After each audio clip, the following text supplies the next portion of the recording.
Hakim Haddad, Zoéi Kedam et Fodil Boumala, des militants connus du Irak qui ont déjà été arrêtés précédemment, ont été appréhendés séparément par la police à Alger.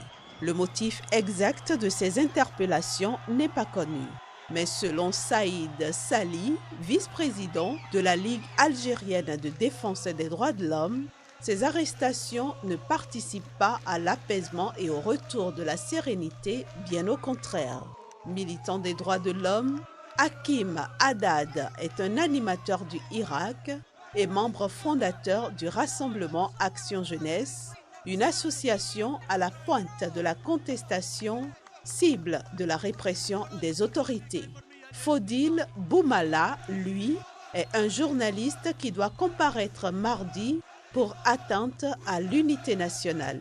Arrêté le 18 septembre 2019, il avait été acquitté le 1er mars en première instance par un tribunal d'Alger et libéré après près de 6 mois passés en détention provisoire. Mais le procureur a interjeté appel.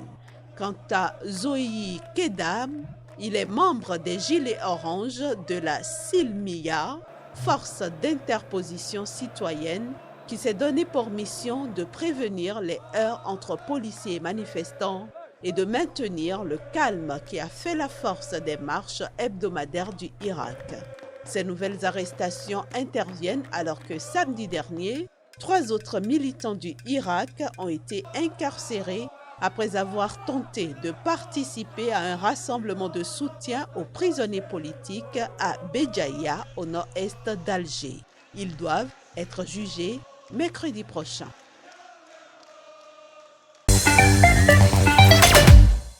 L'Égypte a annoncé la réouverture à partir du 1er juillet de ses aéroports fermés depuis mars pour cause de nouveaux coronavirus, ainsi que de plusieurs stations balnéaires. C'était lors d'une conférence de presse animée dimanche au Caire par le ministre du Tourisme et des Antiquités et son homologue de l'aviation. Nous allons reprendre l'activité aérienne à partir du 1er juillet dans tous les aéroports du pays. Il y a un malentendu sur le fait que l'aviation ne sera que dans les 3 gouvernorats que le ministre du Tourisme mentionnera, mais le reste des aéroports reprendront progressivement leurs activités, dépendant des autres pays qui reprendront leurs aviations à partir du 1er juillet. Seuls 3 gouvernorats connus pour leurs stations balnéaires seront autorisés à accueillir des touristes. La réouverture des autres hauts lieux du tourisme égyptien comme les pyramides de Gizeh, le musée du Caire ou le temple de Philae se fera progressivement. Nous allons reprendre le mouvement du tourisme dans seulement 3 gouvernorats au début, qui sont le sud Sinaï, la mer Rouge et le Marsa Matruh.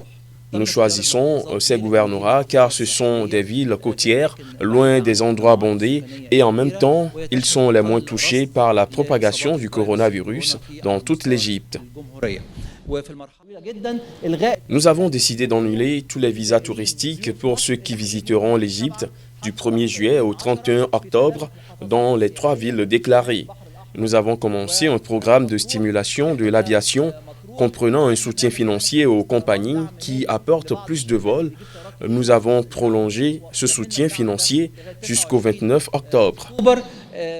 L'Égypte, pays de 100 millions d'habitants, a enregistré environ 43 000 cas de Covid-19, dont près de 1500 morts selon les chiffres officiels. Depuis fin mai, les autorités rapportent plus de 1000 nouvelles infections quotidiennes et le syndicat des médecins a mis en garde contre un possible effondrement total du système de santé. Les protestataires se sont rassemblés sans incident devant le siège du syndicat national des chauffeurs de taxi à Alger, surveillés par des véhicules de police. Ils étaient une centaine de chauffeurs de taxi ayant manifesté ce lundi à Alger pour dénoncer les conditions jugées drastiques de la reprise de leurs activités annoncées par le gouvernement dans le cadre d'une nouvelle phase de déconfinement en Algérie. Le gouvernement a autorisé dimanche la reprise de la circulation des transports urbains, mais les conditions très strictes imposées suscitent le mécontentement de chauffeurs de taxi inquiets pour leur budget. Ces derniers doivent installer une séparation en plexiglas entre le chauffeur et le passager et mettre une solution hydroalcoolique à la disposition de leurs clients. Mon frère, si tu as peur du coronavirus, c'est à toi de fournir la vitre de protection, de refaire l'intérieur de la voiture. Lorsque je fais une course de 50 dinars, je dois fournir au client un masque à 80 dinars algériens et du gel hydroalcoolique. Combien je dois dépenser pour un client? 200 dinars? Ce n'est pas normal. En outre, les chauffeurs de taxi ne peuvent transporter qu'un seul client qui doit s'installer sur la banquette arrière. Selon le dernier bilan officiel, 10 810 cas de contamination ont été officiellement recensés en Algérie, dont 760 décès depuis le 25 février dernier.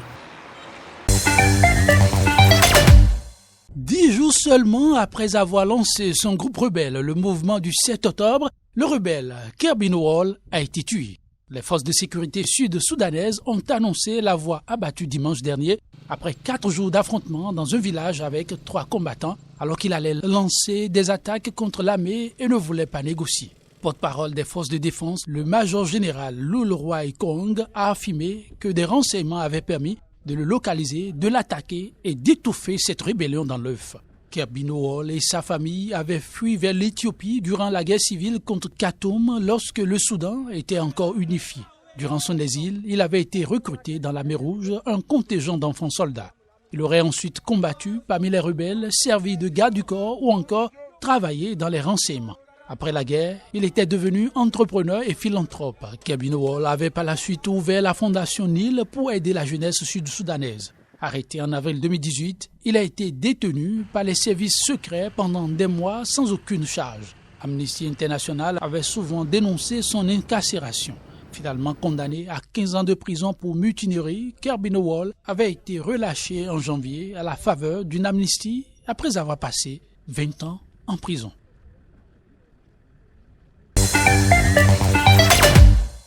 Le président tanzanien John Magufuli a dissous le Parlement pour permettre la tenue des élections générales d'octobre prochain. Si la date du scrutin n'a pas encore été fixée, le Parlement devait être dissous conformément à la Constitution pour permettre la tenue des élections présidentielles et législatives. Le chef de l'État, qui devrait, sauf coup de théâtre, se présenter pour un second mandat de 5 ans, a promis que le scrutin serait libre et équitable dans un pays où l'opposition ne cesse de dénoncer un climat de peur et de répression. Cette dissolution intervient une semaine après l'attaque dont a été victime le chef du principal parti d'opposition, Freeman Mbowe, dénoncé comme politiquement motivé par son parti, le Chadema. Le Chadema et d'autres partis d'opposition, dont l'Alliance pour le changement et la transparence, ont demandé à ce que les élections soient supervisées par un organisme indépendant pour en garantir la transparence. L'opposition estime que la composition actuelle de la commission électorale ne garantit pas la liberté du scrutin, son président et d'autres de ses responsables étant nommés par le chef de l'État, qui est le chef du parti au pouvoir. La Turquie soutient le gouvernement d'union nationale depuis le début de l'offensive qui oppose les hommes du maréchal Khalifa Haftar au GNA. Arrivé à la mi-journée, le ministre turc des Affaires étrangères était accompagné du ministre des Finances et du chef des services de renseignement. Ces responsables turcs se sont entretenus avec le chef du gouvernement d'union nationale, Fayez al-Sarraj, des derniers développements de la crise en Libye et des efforts internationaux pour la régler, a écrit le GNA dans un communiqué. Selon la même source, il a notamment été question du suivi de la mise en œuvre du mémorandum d'accord militaire et de sécurité signé en novembre 2019. C'est en vertu de cet accord controversé que la Turquie a renforcé son appui armé au GNA, faisant pencher la balance en faveur de ce gouvernement reconnu par l'Organisation des Nations Unies au détriment du camp du maréchal Khalifa Haftar, soutenu par la Russie, l'Égypte et les Émirats arabes unis. L'objectif de ce déplacement était d'exprimer une nouvelle fois avec force notre soutien à la Libye. Nous avons discuté de la manière de renforcer notre coopération dans tous les domaines, a déclaré le chef de la diplomatie turque. Nous avons également échangé sur la question d'un cessez-le-feu durable et d'un processus politique, a-t-il ajouté, évoquant une visite extrêmement fructueuse. Les dernières semaines des combats en Libye ont été marquées par des tensions entre la Turquie et la France, accusées malgré ses dénégations d'avoir misé sur le maréchal Khalifa Haftar jusqu'à ses récents revers militaires. Currently, Africa has over 250,000. Actuellement, l'Afrique compte plus de 250 000 infections confirmées et plus de 6 700 décès. Bien que le nombre d'infections en Afrique soit actuellement plus faible que dans le reste du monde, on s'attend à ce que le pire soit encore à venir. Expectation that the worst is still to come. We have an urgent need for medical supplies. Nous avons un besoin urgent de fournitures médicales, d'équipements de tests ainsi que d'installations pour isoler et mettre en quarantaine les personnes. Laboratoires, équipements de protection individuelle et équipements tels que ventilateurs, thermomètres et autres. Equipment such as ventilators, thermometers and others.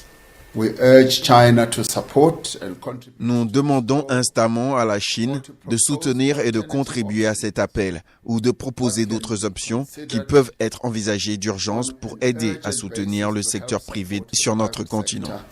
On our continent.